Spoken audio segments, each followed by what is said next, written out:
शुरू में केंद्र व अधिकांश राज्यों में भी काफी लंबे अरसे तक सत्ता में आसीन रही कांग्रेस पार्टी ने और अब पिछले कुछ वर्षों से केंद्र एवं काफी राज्यों में भी बीजेपी व अन्य विरोधी पार्टियों की भी रही सरकारों ने इनका ये आरक्षण का कोटा अभी तक भी पूरा नहीं किया है। पदोन्नति में आरक्षण को तो इन्होंने मान्य कोर्ट की आड़ में काफी हद तक खत्म ही कर दिया है और इस मामले में लगभग यही खराब स्थिति हमें यहाँ आपके मध्य प्रदेश स्टेट में भी देखने के लिए मिल रही है। इसके साथ ही अब इन वर्गों के लोगों को प्राइवेट सेक्टर में आरक्षण दिए जाने की व्यवस्था किए बिना ही केंद्र व राज्यों में भी ज्यादातर सरकारी कार्य यहाँ प्राइवेट सेक्टर के जरिए देश के अधिकांश बड़े बड़े पूंजीपतियों व धन्ना सेठों को ही दिए जा रहे हैं, जिसके कारण अब पूरे देश में इन वर्गों के लोगों को आरक्षण का बहुत कम ही लाभ मिल पा रहा है और इससे अब पूरे देश में दलितों व आदिवासियों के साथ साथ अन्य पिछड़े वर्गों को भी काफी ज्यादा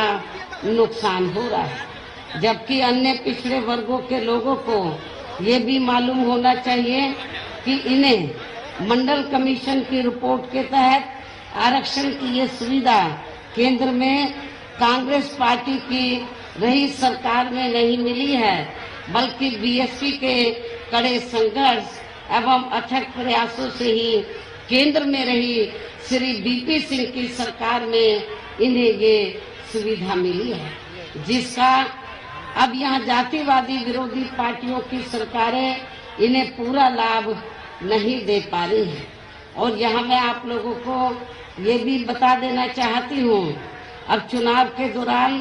खास तौर से कांग्रेस पार्टी के बड़े नेता ये कहते हैं कि अति पिछड़े वर्ग को पूरा लाभ दिलाने के लिए जातीय जनगणना होनी चाहिए, जातीय जनगणना। लेकिन शायद इन्हें ये मालूम होना चाहिए और अपने लोगों को भी ये मालूम होना चाहिए कि जब अंग्रेजों के जाने के बाद केंद्र में लंबे अरसे तक कांग्रेस पार्टी पावर में रही तो कांग्रेस पार्टी की हुकूमत के दौरान सबसे पहले पिछड़े वर्ग के लोगों को आरक्षण देने के लिए तो जो सर्वे हुआ था काका कालेलकर की रिपोर्ट आई, उसे कांग्रेस पार्टी की सरकार ने उस समय लागू नहीं किया। उसके बाद मंडल कमीशन की रिपोर्ट आई, उसे कांग्रेस पार्टी की सरकार ने लागू नहीं किया।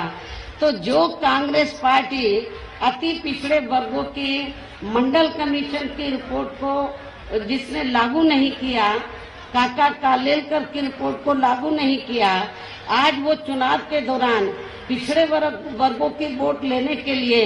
जो बड़ी बड़ी बातें कर रहे हैं जातीय जनगणना की, मेरे ख्याल आप लोगों को इनकी हवाई बातों के बहकावे में नहीं आना चाहिए।